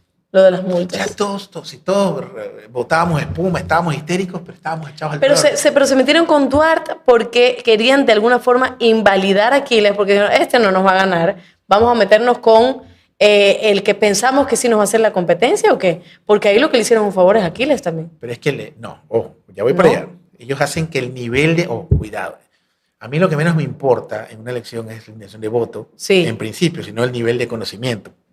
Duarte tenía 3, 4%, pero no era malo porque lo conocía el 10%, el 15% de la población. Sí. O sea, de cada 3 personas que conocían a Duarte, uno lo votaba, pero solo lo conocía el 15%. Con esto de la cerveza, que te encontrabas, ibas a Salinas, lo de Duarte, todo el mundo, a todos los segmentos. Llenaron Guayaquil de la cerveza La Colorada. ¿De quién fue? La respuesta, ¿a quién fue? A Duarte. Y luego lo de las multas. Entonces le elevaron el conocimiento a Duarte. Y lo otro, si tú revisas, y todo esto con mucho respeto, si tú revisas la votación de la señora Bonilla, Viviana, la abogada Bonilla, y la de Aquiles, es exactamente la misma. ¿Ya? Sí. ¿Ya? Es idéntica. No es que 3 puntos, 4 puntos, no. Es, o sea, el correísmo simplemente sacó su votación. Claro. Que la obtuvo con la señora Duarte, ¿cuánto obtuvo? 36%. Yeah. Con la señora Viviana Bonilla, 39.8%. Con Aquiles, una cifra similar, 39 punto algo. O sea, es la misma votación del correo. Yo estoy seguro, porque, bueno, puedo que me equivoque, ¿no? Yo estoy seguro que Aquiles tenía una carta de agradecimiento. Sí. Yo no me lo esperaba. Probablemente yo sí. Claro. No sé si su equipo asesor probablemente se lo esperaba. ¿Ya? Pero, o sea, no te quiero decir que se encontró la alcaldía. ¿Ya? Pero yo estoy seguro que los correístas en su cabeza sentían que Aquiles les hacía un favor porque ya tenían el espacio ocupado para competir en Guayaquil. Claro. Y les jugó el número. Pero la diferencia de Marcela, aquí tengo bastante aprecio y la conozco mucho tiempo, es una mujer muy inteligente, de Pavel, me parece para mí los mejores cuadros del correísmo. Es como la versión de Cucalón Serrano o Henry es el Pavel de la Costa, como tú quieras. Claro, sí. Claro. ¿Ya? El Jotita Lloret, mi amigo de muchos años, que lo conozco, le tengo bastante aprecio, saludos a Jotita, ¿ya? Que a diferencia de estos candidatos que eran militantes, claro, y casi mártires como Paola Pavón, ajá, o Manaví Orlando, ellos son formados, digamos, hasta de izquierda. O sea, tú ves el post, no sé si lo tengas, déjame ver mi celular, si Jotita tiene, él te pone, pues, militante de izquierda radical. Claro, claro. Pero Aquiles no. Tienen el che aquí, pues, o sea, sí. Y está bien, pero Aquiles no, pues. Entonces yo no sé si ellos midieron o pensaron que iba a ganar, bueno, y ganó. ¿Y ahora qué, pues? ¿Ahora qué con esta fila que también hay muchas personas del PSC y hay mucha crítica al respecto? Mira. Por ejemplo, en los discursos, lo que vimos ayer, por ejemplo, fue que Raúl Chávez, que es uno de los concejales muy amigo de Aquiles, mencionó también y agradeció al líder Rafael Correa. Hemos visto que Pavel Muñoz también ha mencionado en su discurso a Rafael Correa. También vimos a Paola Pavón que mencionó a Rafael Correa. Aquiles no lo mencionó, pero yo no sé si es o un descuido fue a propósito o ya lo mencionó Raúl, yo no lo voy a mencionar. ¿Qué piensas ahí? ¿O es parte del matrimonio con las 6? Allá voy, porque hay mucha gente que dice, uy, ese matrimonio, y ojo, lo he escuchado de otras personas, dura 6 meses. ¿Qué piensa? Y se lo voy a preguntar a Aquiles el día jueves, voy a estar con él. Que no, que va a ser, y la gente piensa, no, otro Lenín Moreno, porque también están asustados, pues. La fila de la RC está asustado porque que aparezcan Lenines por ahí. Entonces, ¿qué piensas tú? Que el hecho de que, y además yo creo que Aquiles sí siempre le ha agradecido a Correa en todo momento, recordemos que hay documentales, hay entrevistas en donde él siempre le agradece a Correa, que se ha visto que él incluso cuando Correa era presidente y daba recorridos lo iba a ver, etcétera. Sí hay un agradecimiento, pero también hay mucho PSC en la fila. Entonces, ¿a qué le apostamos ahí? Mira, después de 203 años que se independiza nuestra ciudad, nuestra provincia libre de Guayaquil, digamos que para mí Olmedo es un ser extraordinario. Ajá. Olmedo fue un tipo de otro tiempo, porque Olmedo entiende que no es militar. Esto es importante porque a veces la historiografía local atrofia la enormidad y la grandeza de los personajes. Pasa en todas partes, ¿no? Porque creo que fue una estrategia como para fragmentarnos en paisitos, cambiándole, haciendo la fake de la historia. Sí. Olmedo era bolivariano. Lean el canto Junín. No había tal conflicto entre Olmedo. Hubo una discrepancia, obviamente, pero Olmedo era bolivariano. Y el cargo más importante en la Gran Colombia, que era el de embajador en el Reino Unido, que era la embajada más importante, porque no solo era el poder, sino era el billete, porque financiaron la independencia, se la dio Olmedo. Bolívar le confía la embajada en Londres a la negociación de la deuda a Olmedo. Entonces, Guayaquil, en 203 años, las fuerzas de izquierda, porque ha habido fuerzas, digamos, es muy difícil, porque ojo, ya alguien iba de madrugada al despacho, Atalá Bucarán iba de madrugada cuando era intendente y cuando fue alcalde del despacho. Pero está bien, cada vez es una impronta y está bien que lo haga, no importa quién lo hizo y en qué siglo. Pero el tema es que en 203 años, la primera vez que una izquierda, porque Pancho Huerta nunca se pudo sentar en el sillón de Olmedo, que acaba de fallecer, que en paz descanse. En 203 años la izquierda por primera vez ya entra, al menos electoralmente. Entonces tú esperarías que haya una reivindicación de ese Guayaquil obrero, el de las cruces sobre el agua, el de Gallegos Lara, de ese Guayaquil de las cruces sobre el asfalto, lo que acaba de pasar, el horror que vivimos en Guayaquil, de ese Guayaquil, digamos, liberal, pero no libertario, qué miedo, sino liberal, digamos, ese Guayaquil alfarista, ese Guayaquil de los grandes movimientos obreros, sociales. Esperarías una reivindicación. Yo no he visto, o por lo menos no vi. Entiendo que es un tema técnico y bueno, yo llevo una buena señal. Hay una chica extraordinaria de 23 años, vicealcaldesa de Guayaquil, migrante, me parece espectacular. Pero yo creo que el tiempo, más allá de lo que podemos especular los analistas o los políticos, el tiempo nos va a dar las respuestas. Porque, ojo, una cosa es que la campaña y el gobierno son como el matrimonio y el noviazgo, igualitos. En el noviazgo todo es dulce, todo es promesa, todo es magia. En el matrimonio es con el gobierno, todo es justificación. De 24 en 24 horas tú tienes que justificar. El mensaje en campaña es ofertante, en gobierno es justificante. Y el correísmo, una cosa es en campaña y otra cosa es en gobierno. Yo creo que coexistir o convivir con Correa debe ser bastante complicado en una ciudad tan grande como Guayaquil. Se lo vamos a preguntar a Aquiles para saber, porque, claro, hay muchas expectativas también ahora, sobre todo en Guayaquil, porque es la ciudad más violenta, sobre todo del Ecuador. Para llorar. Es para llorar, es una ciudad que también lo que tú decías, ¿no? O sea, y además, aquí les rompe también con el PSC. Son más de 32 años, creo, del Partido Social Cristiano. Para parecerse al PSC. Claro, o sea, también, o sea, para que sea parecido, esperemos que no, o si es así, vamos a ver cuál es el resultado. Pero lo que yo te digo es cómo rompe esto, cómo Cynthia Viteri también desgastó muchísimo su imagen. Y ojo, siempre lo decimos, nada tiene que ver ella como mujer, nada tiene que ver si está enamorada, nada quiere que ver su ropa. No. Tiene que ver con la imagen también al final, cómo banalizaron tanto una campaña, como creo que la mantuvieron como si ya ella fuera a ganar, porque ya lo tenía ganado, como si nadie hubiera sido su contrincante, cómo utilizaron las estrategias más básicas de marketing y publicidad. La viste con pajes de seguridad casi. Imagínate. Hasta con corte y disfrazado de paje la seguridad. Claro. Y ojo, cuidado, la seguridad también no la hagan tan visible. Entiendo que ayer veía al alcalde Aquiles con una checada, un tipo a la derecha. Hoy vi una foto que tenía eso, claro, tampoco, pero... Entiendo, claro. Lo que le pasó, mi saludo. A Chonillo. Yo soy Durán, yo voto en Durán. Claro, no, sí, pero escúchame. No voté por él, pero en todo caso. Eso es difícil esto. Y además, primer día, iba al consejo y esto le pasa. Por suerte a él no le pasó nada, pero un cabo falleció, o sea, lo mataron y otras 5 personas resultaron heridos el primer día. O sea, la situación está difícil y a lo que yo voy es que si fueran otros momentos y Aquiles hubiera ganado y Guayaquil estuviera realmente como que lo más estable, qué bueno, y creo que estuviéramos más atentos a la gestión que va a hacer, pero ahora lo primero que le está demandando la gente es seguridad. ¿Y cómo hace Aquiles seguridad cuando realmente no es su competencia? Es otro mito. Ahí diste en el clavo. Ajá. Señores, la Constitución y la ley es clarísima. Los municipios pueden dar las camionetas, gasolina, los almuerzos, abanicos, ventiladores, aires, pintura, pero quien delinea la seguridad es el Poder Central. Claro.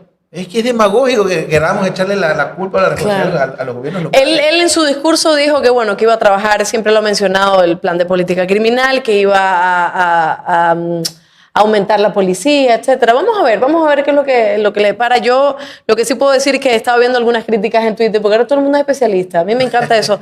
Yo jamás pudiera hacer un análisis como lo haces tú, porque para eso yo creo que se estudia, yo creo que hay que leer muchísimo. Y yo leo, pero no a ese nivel. Lo mío es comentar, lo mío es dar opinión, lo mío es también hablar con y para la gente, ¿no? Pero estaba leyendo hoy cómo Aquiles en su discurso, que lo escuché, y cuando él mencionó esta frase, yo hasta dije, mira, está bien. Cuando él dijo que a la prensa tenían que bajarle un poquito, bajarle 2 al tema de la crónica roja. Y yo lo noté y yo lo vi por el lado de que yo siempre hago esa crítica, Osvaldo. No sé qué pensarás tú. Yo soy periodista. Y yo me acuerdo que cuando yo trabajaba en Ecovisa, llegó un momento en que yo ya me cansé de todos los días reportar una muerte violenta. Eso a nosotros, y sobre todo una persona como yo, que soy realmente sensible, que si ves todas mis primeras citas siempre estoy llorando, porque soy realmente sensible. No es una cosa que me insensibiliza como a otros periodistas, sino que también me sigue tocando. Yo dije, se acabó, hasta aquí va. Pero también es la forma y la falta de perspectiva también, no solo de género, sino social, cultural, política, que tienen los medios de comunicación y los periodistas para abordar temas referentes a Crónica Roja. No estamos hablando de una Crónica Roja de Gabriel García Márquez. Estamos hablando de una crónica roja de personas con campanitas en la mañana diciendo mataron a un fulanito, no sé dónde, lo mataron. Y uno se levanta asustado. Gente todos los días me dicen, ya yo no veo televisión nacional porque todo es muerte, todo es muerte. Yo lo entiendo por ese lado, en donde, claro, sin un análisis mucho más extenso, es lo que le dice a la prensa, ayúdenos. O sea, porque el solo hecho de ver noticias y noticias y noticias de ese tipo, ¿cuál es la percepción? Hay una relación, hay una correlación entre eso. Pero todo el mundo lo critica, que cómo es posible, ya censura a la prensa. Lo están viendo como el mini Correayo ahora de censura a la prensa. ¿Qué tú piensas de esta parte del discurso? Y la última, para que lo relaciones, lo del tema de Dios. Él termina su discurso diciendo voy a romper el protocolo, porque le dijeron que no lo mencionara, pero él lo mencionó porque es una persona religiosa. Esto se lo dejo a Dios, bla, bla, bla. Todo el mundo diciendo que Ecuador es un país laico, etc. De estas dos cosas, ¿cómo lo analizas tú? Mira, en principio, lo que está pasando, acuérdate, diga ser yo soy yo y mis circunstancias, a mí esto que está pasando me mata, o sea, me destruye. A mí mi madre me crió con un amor infinito hacia Guayaquil, desde chiquito. Nos hacían cantar todas las que pueden existir en Guayaquil, me las hacen memoria. O sea, y sí, mira, yo vengo de las ciencias sociales, viviendo los 48 años en una ciudad no muy, digamos, próspera para la gente de ciencias sociales. Recién se está abriendo una escuela de ciencia política y yo no es que vivo de la docencia. Y algo que yo juré, porque te lo digo, por mi actividad laboral pude quedarme en cualquier ciudad de América Latina o vivir en Quito, mientras mi madre viva, yo dije, no me pienso ir de Guayaquil. Pero una cosa es lo que uno dice. Te voy a contar algo que pasó hace no mucho. Mi hijo estuvo en medio de un tiroteo. Mi hijo estuvo en su cancha de fútbol de una ciudad cerrada, que no te voy, por seguridad no la puedo decir, que colinda la cancha en la escuela de fútbol de los niños del vacacional con la carretera. A un señor le hacen un sicariato. Ay, Dios mío, con santo. Un fusil que traspasa paredes. El fusil no te traspasa columna o plancha. Entonces, esta es la cerca. Los niños jugaban aquí y por decirte a 10 metros lo acribillan un señor, le hacen sicariato y le disparan contra la pared de los niños. Los niños se tiran al piso y mi hijo de 5 años, algo que Dios yo nunca he vivido, viví en rojo hasta cansarme, pero a mi hijo a los 5 años, mi hijo tuvo que salir arrastrándose de una cancha con la abuela y la señora que lo cuida. Ay, Dios mío, Aldo. Entonces, ¿cómo tú le dices a tu esposa cuando te dice, vámonos? Y yo siempre pienso, bueno, vámonos a Cuenca, que es lo más en Ecuador que no parece Ecuador. Exacto. ¿No? Entonces, eso es lo que estamos viviendo en este momento en Ecuador. Entonces, es una situación que yo quisiera saber. ¿Tú has visto la cantidad de niños que han sido víctimas de la violencia? Terrible. Que les matan a los padres enfrente de ellos, que terminan en medio de una balacera. La psicosis colectiva. ¿Cuál es la política de salud mental? Porque aquí solo se habla de las adicciones. Ajá. Mi padre era psiquiatra, pues yo fui formado de un psiquiatra y una psicóloga que es mi madre. ¿Ya? ¿Qué pasa con la gente? Los grados de ansiedad que hay en este momento de crisis de pánico es una cosa espantosa lo que está sucediendo. Claro, nadie quiere salir, todo el mundo está mirando al lado si escucha una moto. O, por ejemplo, a mí lo que me pasa es que salgo y dejo el celular o veo dónde lo puedo meter. O si llegas a un restaurante, dices, a ver, si la puerta es por aquí y entran los delincuentes, ¿por dónde lanzo el celular? ¿Por dónde me meto yo? Así pasa. Y el otro día yo también le decía a mi pareja, yo quiero irme de aquí. Le decía, no puedo estar aquí, no puedo estar en Guayaquil. No, que vamos aquí. Y le digo, pero Quito se está volviendo lo mismo. Entonces, hay mucho nervio. Y mira lo que han transformado el Ecuador. ¿Cómo le digo yo a mi esposa? Es que Colombia es más inseguro. Ya no puedo. No puedes. Ya no puedo. Y claro. Entonces, cuando tú has hecho tu vida, en el caso de Aquiles, mira, yo soy un hombre profundamente creyente. No te voy a decir que desayuno, almuerzo y meriendo hostia, ni me gusta jugar carnaval con agua bendita, pero respeto muchísimo todos los credos, todas las religiones, y creo que la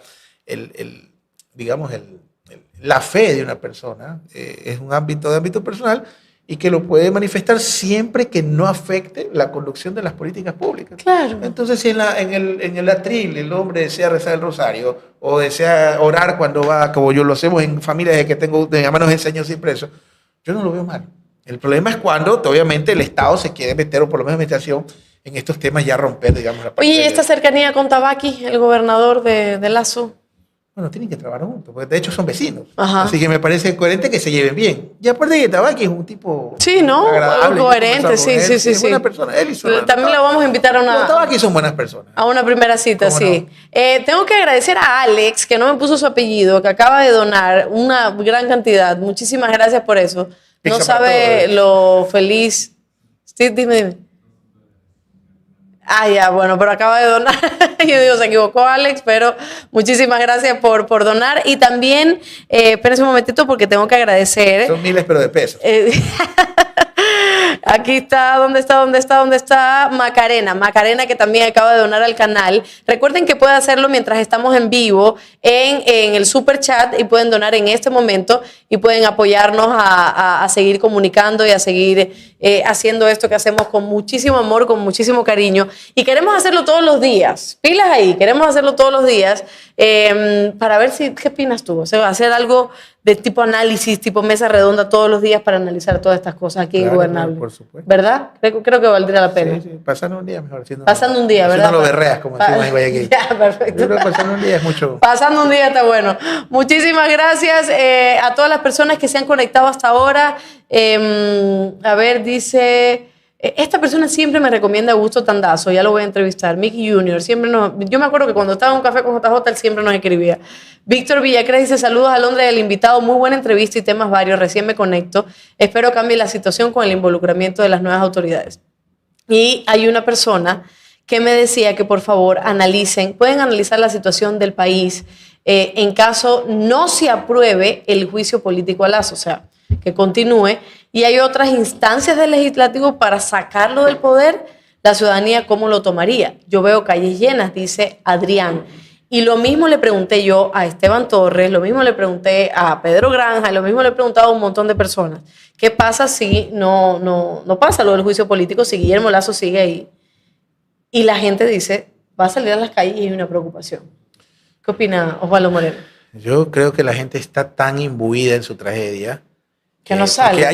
Hay otro tema que no hemos hablado, el de la migración. Claro. ¿Tú sabes cuánta gente salió a Argentina en el año 22? 60.000 personas. Un país que tiene el triple de población y creo que es la sexta o séptimo país de extensión territorial del mundo. Salieron 100.000 del Ecuador.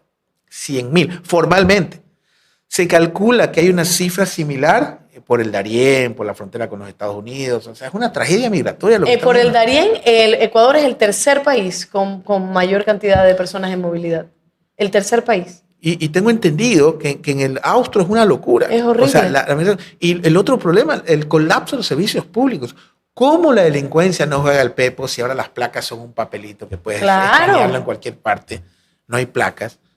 Esto suena trillado, pero a ver, ustedes quieren desaparecer el correísmo, yo los ayudo. ¿Saben cómo? Si la cédula toma 30 minutos con esa gente, háganlo en 20. Exacto. Si el pasaporte va a 40, hágalo en 30. Si había 5 o 6 muertes violentas, hágale 4. Y nadie ni lo va a saludar, pues. Claro. Pero si nos sacan de cada 3 noticias, 2 donde nos dicen que al final resulta que va a haber un asteroide la próxima semana y es culpa de Correa porque él lanzó el Pegasus. No, y que lo de la cantidad de gente sacando el pasaporte es por la gente que quiere pasear, la gente que quiere irse para otro lado. O sea, es una falta de respeto que hagan eso. Y que se atrevan a decirlo y se lo creen. Y se lo dicen en serio. Claro. ¿No? Yo creo que la gente no es idiota. Y ya se manifestó en la consulta popular y estás viendo lo que acaba de suceder en cualquier estudio de opinión. Lazo tiene 8 de aceptación. Yo te diría que la Asamblea está mejor evaluada que Lazo. Claro. Y por lo menos en el ámbito electoral, tuviste lo que pasó hace poco. La Asamblea le fue mucho mejor y ni se diga que no es un ciudadano. Entonces, ¿tú crees que si pasa esto, la gente no tendría la motivación? O sea, tal vez la fuerza, digamos, para salir a las calles y ser más política en ese sentido. Mira. ¿Lo haría de nuevo Isa? Eso es lo que yo siempre pregunto. O sea, Isa de nuevo a la cabeza porque tampoco... O sea, hay un rechazo también de... Es que yo no sé quién tenga la fuerza en este momento. Olvídate de los recursos. Claro. La fuerza en este momento para poder generar una convulsión más. Es que ya existe. A ver, hay muchas formas de violencia. Y como yo siempre te decía, yo nunca en mi vida he tirado una piedra a nadie y creo que he hecho más daño en el liberalismo y sobre todo de la forma conceptual, desde los mismos espacios hegemónicos. O sea, está tan complicada la situación en este momento que yo te diría que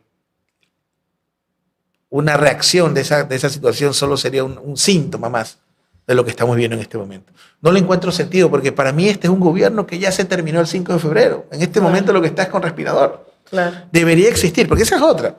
Veamos las vías institucionales. Digamos que viene Borrero. Si Borrero no hace un cambio, es que ese es el otro gran problema. ¿Viste el gabinete de Pavel Muñoz? Sí. Eso es un gabinete exacto. Con gente experta en temas públicos. Lazo tiene CEOs, relacionistas públicos, gente extraordinaria para charlas de liderazgo, gente maravillosa para un cafecito en Plaza Lagos. Ya ni Plaza Lagos, porque este gobierno democratizó la violencia tanto que en la entrada de la 8 y en Plaza Lagos te puedes morir. Claro, ¿por qué lado? Sí, democratizó la violencia. ¿Sí? Wow. Entonces, con todo respeto, pero son CIOs, buenas personas, pero CIOs. Claro. Son gente que tiene eso, porque ese es el problema de la derecha en el Ecuador. La derecha nunca ha tenido un proyecto político de país, sino un plan corporativo. Exacto. Ojalá vengan nuevos cuadros que nos presenten un proyecto o un plan de país. Creo que hasta Febres Cordero fue el último proyecto nacional de la derecha. Ni siquiera Durán Valle. La derecha no tiene, al menos en los actuales momentos, ni en el ejercicio, ni en la proyección, un plan de país. Tienen un plan corporativo, un plan de negocio, negociados, un plan de negocio. Son como, claro, te llaman. No sé si todos. No importa. Bueno, son como las de celular, te llaman a cada rato a venderte algo. Claro. Pero no tienen un plan de país. Dime cuál es el plan de país de la derecha. ¿Cuál es el proyecto nacional? Ojo, te lo estoy pidiendo, ¿ah? Ojalá alguien me lo rebate y diga, sí, nosotros queremos que los próximos 20 años una política de Estado perfecta. No existe. Es un plan de negocios. Es un pool corporativo. Dios mío. ¿Y quiénes son ministros CIOs? Claro. Buenas personas, buenos chicos, agradables, simpáticos, todo lo que tú quieras. Pero son CIOs, son mentalidad CEO. Ajá. Donde lo público resta. Le hemos ahorrado al Estado tantos millones en especies. Sí, pues esas son cédulas, sí sabes, ¿no? Así es. Entonces, ¿a dónde vamos a parar? Dice la canción. Es que, Alondra, no hay ni modelo. ¿Cuál es explíquenme el modelo. ¿Cuál es el modelo? ¿Sí? En base a los resultados. Claro. Es que hemos reducido el déficit. ¿Cuál déficit? No puedes aplicar la lógica digamos, corporativa y empresarial, porque todos de alguna forma somos empresarios. Ustedes en Gobernadores son una empresa. Pero no puedes aplicar en el Estado, en lo público, la lógica del ingreso y el egreso. Japón tiene casi 300 de PIB de endeudamiento. Yo no soy economista ni me quiero meter en ese ámbito, pero lamentablemente estamos en un proceso político que no hay un proyecto de país. Y no veo en la derecha ninguna persona que plantee un plan de país que no sea un proyecto corporativo, con lo que ya sabemos siempre, ¿no? Ojalá eso varíe y los nuevos cuadros que nos presenten, porque yo la veo muy complicada. En el 25 no veo espacio para la derecha. Gracias a Lazo. Porque ese es el otro legado. Claro. El que le deja su tendencia. Claro. ¿Ya? Yo no veo, o sea, con todo respeto, no veo uno solo. La verdad, Osvaldo, yo ahí sí no sé qué decirte, porque yo he visto el comportamiento también democrático de Ecuador y a mí sí, a veces me asusta cómo nosotros pensamos que es imposible que pueda haber un espacio para la derecha y temo que sí lo habrá, o sea, y que al final y vuelven a votar por un banquero o por un empresario, o sea, y no hay la verdadera conciencia realmente de lo que puede suceder para un país, del bienestar que puede tener un país. Ya te digo, por la básica idea de pensar de que uno es una izquierda y el otro es la derecha, entonces como no se entiende las cuestiones sociales y políticas que se deben hacer, tanto la derecha como la izquierda, simplemente votan por esa ideología, ese concepto y esa narrativa tan básica. Entonces ahí está el problema. Cuando viene otro presidente y dice la culpa fue del otro, el otro quiere hacernos Venezuela, peor creo que estamos. Ya colapsó, sí, pues. Venezuela, ahora el otro. México, que es más lindo. Imagínate. O sea, íbamos a hacer Venezuela, pero ahora somos México, que es más bonito. Digo, ni siquiera se trata contra la derecha, ojo. Es que no hay derecha. Es que a eso voy, pero aún así las personas siguen pensando en eso. Y además, no es que sigan pensando porque no quiero decir que las personas ni son brutas, ni son. No.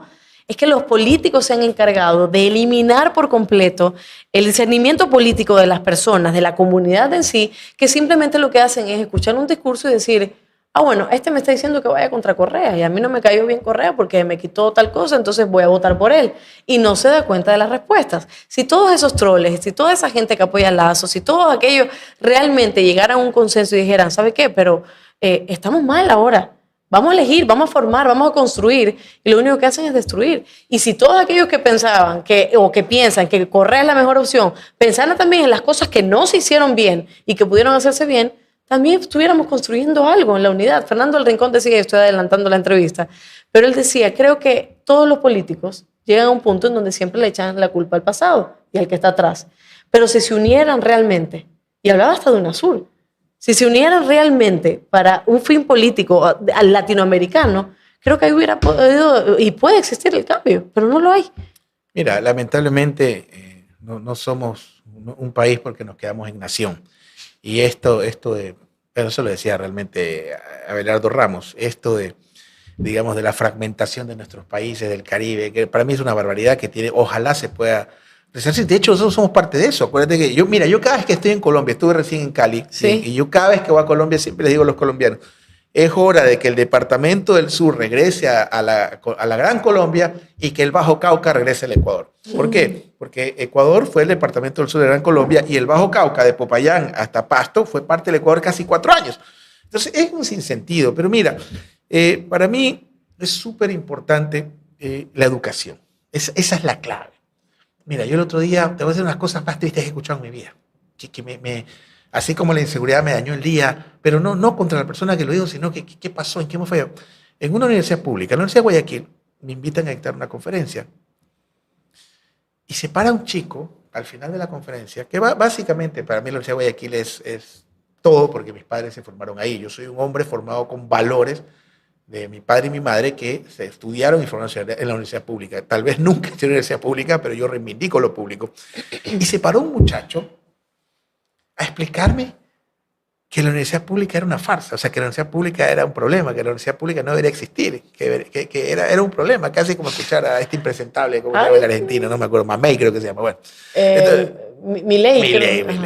Bueno, ponlo de Milei está debate con la farándula en Argentina. Claro, ponlo a debatir con un economista de verdad y llegó. Es como que con todo respeto debate en no sé, pues, no sé cuál es el programa de moda de farándula, ¿no? Pero no, anda, mira, ¿con quién debate? Claro, yo viví 4 años en Argentina, la verdad la gente lo sabe. El debate es con actores de farándula, no debate con economistas de verdad. Pero que un chico de una universidad pública te diga que la universidad pública es un problema y que no debería existir, a mí me mata eso. Claro. Yo le dije, hijito, o sea, te estás escuchando, me estás diciendo, la herramienta más poderosa de movilidad social es la educación. No existe otra herramienta que no sea la educación. Y que un hombre de la universidad pública me diga que la universidad pública es un gasto. Así es. Eso es como un pobre votando por Lazo. Exacto. Como un pobre votando derecha. Exacto. Eso es antinatura, es un tiro al pie, pero es la democracia. Así mismo es. Yo la verdad que a mí me ha gustado muchísimo este análisis, me encantaría seguir hablando, pero me quedo con esto último porque a mí me da mucha risa cuando me escriben como, pero es de izquierdosa, ¿por qué es de izquierda y tiene el iPhone? ¿Y por qué es de izquierda y se va de viaje? El otro día pongo que voy al cine, Osvaldo, y que me vi Guardianes de la Galaxia, que es espectacular. Y pongo qué linda película, que no sé qué, y me dicen que cómo yo voy al cine si yo soy de izquierda, si yo soy comunista, me dicen, ¿cómo yo voy al cine? Hasta ese nivel han llegado. Y yo pregunto, ¿esa gente estará escribiendo desde qué instalación de qué empresa? ¿Desde cuántos millones se está lavando la cara y se está secando las lágrimas? O sea, esta gente que me está escribiendo a mí, que me está diciendo esto, o sea, con el concepto más básico y más pobre de análisis, me está diciendo eso, que es una persona que además defiende el capital, defiende a la persona que tiene dinero, defiende a un empresario que no se preocupa por los demás, defiende la educación privada, defiende la salud privada y no defiende todo lo demás. Me está comentando a mí, ¿me entiendes? O sea, y esto es lo que estamos viviendo en este momento en el país. Bueno, siempre lo hemos vivido, ¿no? Pero creo que ojalá haya futuro. Mira, yo me considero dentro de la derecha la extrema izquierda. En la derecha yo soy la extrema izquierda, pero al margen de eso es como que no sé si he escuchado esas cosas. Entonces, todo porque usas iPhone, entonces eres comunista porque el satélite, el primero lo hicieron los soviéticos, que fue el Sputnik. Claro. Entonces, el cine, acuérdate del cine español, que justamente Buñuel surge de la escuela del cine español, surge de la República, así los republicanos, y ni se diga el cine cubano. O sea, el arte es universal, el arte no debería, digamos, estar dentro de ese ámbito. Y la gente es como que, ¿por qué usas iPhone si eres comunista o de izquierda? Entonces, ¿por qué usa satélites o ves televisión? Porque fue una invención de la Unión Soviética. ¿Y cuántas más que hizo o sea, no puedes negar a la civilización. Claro. Cosas que ya toca. Eso es Twitter, pues, ¿no? Y como decía Humberto Eco, recuerda, Twitter es la plataforma del pensamiento abierto de los idiotas. Así mismo es. Hay que saber vivir con eso. Así mismo es. Espérate, dame acá la agüita, no importa. Aquí ya la gente ya conoce a toda la gente de Ingobernable. Tenga esta para acá. Muchísimas gracias, que aquí se habla mucho. La verdad que yo siempre digo que casi se le cae. Yo siempre digo que los en vivos van a durar poco, pero a mí me encanta conversar. Muchas gracias también, Osvaldo, por venir al set, por estar acá. Siempre en vivo es muchísimo mejor. Aquí dice Víctor Villacrés, solo el movimiento, un presidente que inyecte obras de trabajo, educación, seguridad, tecnificado, como China, dice, imagínense, el hombre tan millonario no fue capaz de inyectarle al país, sino retenerlos, bueno. Engordar la reservita. Así mismo es. La educación fue la mejor gestión, dice de Correa, fuera Lazo, votan por ignorancia, se viene la muerte cruzada y el estallido social, eso ya lo conversamos. En fin, el problema no es de derecha ni izquierda, se necesita política de Estado, se necesita políticas públicas, lo mencionó Osvaldo, siempre lo decimos aquí en Ingobernables. Políticas públicas, se necesita empezar a trabajar, se necesita empezar a escribir y no solo políticas públicas de escribir y firmar, sino de realmente hacer. Se necesita trabajar para todas estas personas que lo necesitamos y que estamos como tú y yo realmente bastante tristes por lo que está sucediendo. Totalmente. Pero te cuento que en el fondo yo tengo una fe infinita en el país y su destino. Y estoy convencido de que vienen tiempos mejores para el país. No importa cómo se llame, quién lo lidere, pero yo creo que más a fondo no podemos caer. Así es. Pero tengo una fe infinita en este país y ese es el país que creo que tenemos que legarle a nuestros hijos y a nuestros vecinos, a nuestras hermanas, porque hacia eso, este es un país que está predestinado al éxito, solo estamos pasando un mal rato. Yo también, lo pienso así, me gusta esa frase, está destinado al éxito, solo estamos pasando un mal rato y a pesar de que a veces queremos irnos, yo siempre, a mí me pasa que cada vez que me voy a otro lugar y regreso a Ecuador me siento totalmente en casa.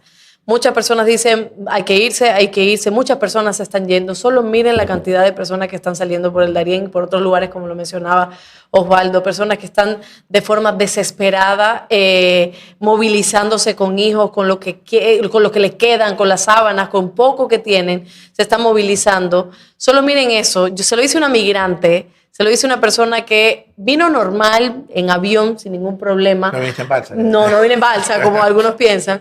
Se lo dice una persona que vino en las mejores condiciones y sé lo duro que es irse de tu casa e ir a otro lado a tratar de sobrevivir, a tratar de triunfar, a tratar de ser alguien y a tratar de tener un nombre, como decía Galeano, los nadie, a tratar de dejar de ser nadie y poder ser alguien. Se lo digo yo, así que imagínense ustedes, los compatriotas de ustedes que están saliendo, que están pasando violaciones, que le están robando, que los están matando, que los están golpeando, que a veces no llegan a su destino, que los familiares se quedan sin ellos, que los niños se quedan sin padre y sin madre. Piensen en todas esas personas. Culpables, la clase política, culpables las personas que no piensan en ellos, culpables todos quienes también como democracia vamos y votamos y vamos y decidimos. Pero la cosa no es quedarse con la culpa, sino hacer un mejor país. Y eso es lo importante. Tenemos que hacer todos los días un mejor país y aquí estamos siendo Ingobernables para apoyar a eso. Muchísimas gracias, Osvaldo. A ti, gracias. Bienvenido siempre. Gracias a todas las personas que se conectaron a este en vivo. Saludos, Osvaldo, dice la chama Gabriela Andrade. Hola, le chama. Saluda. Una extraordinaria consultora venezolana. Sí. Migrante. Ay, qué chévere. Ahí me pasa pues también el contacto. Todos somos migrantes. Así es, todos somos migrantes. Alondra dice, Alondra es bonita, pero su fanatismo le hace hablar pavadas. Ay, muchísimas gracias a los troles también que están en el canal de Ingobernables. Sin ustedes realmente no pudiera continuar haciendo esto. Yo les agradezco. Aporten también, yo les agradezco muchísimo porque me da mucha voz. Gracias, soy linda, soy también inteligente y sé que te molesto. Así que gracias por eso. Dice el banquero, está quemado, hay que esperar mañana. Muchísimos comentarios. Luis Vélez también nos saluda.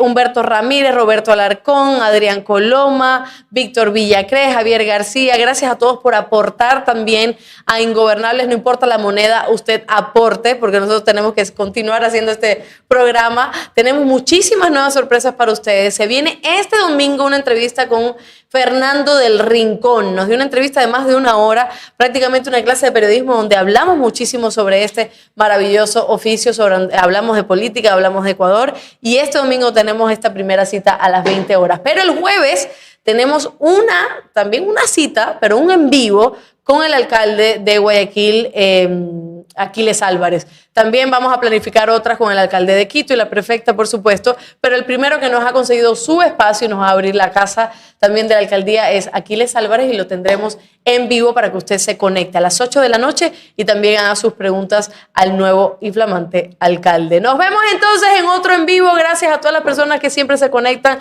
que se suscriben, que ponen like, que comparten y nada, continúen siguiendo a Ingobernables. Les agradezco muchísimo. Nos vemos.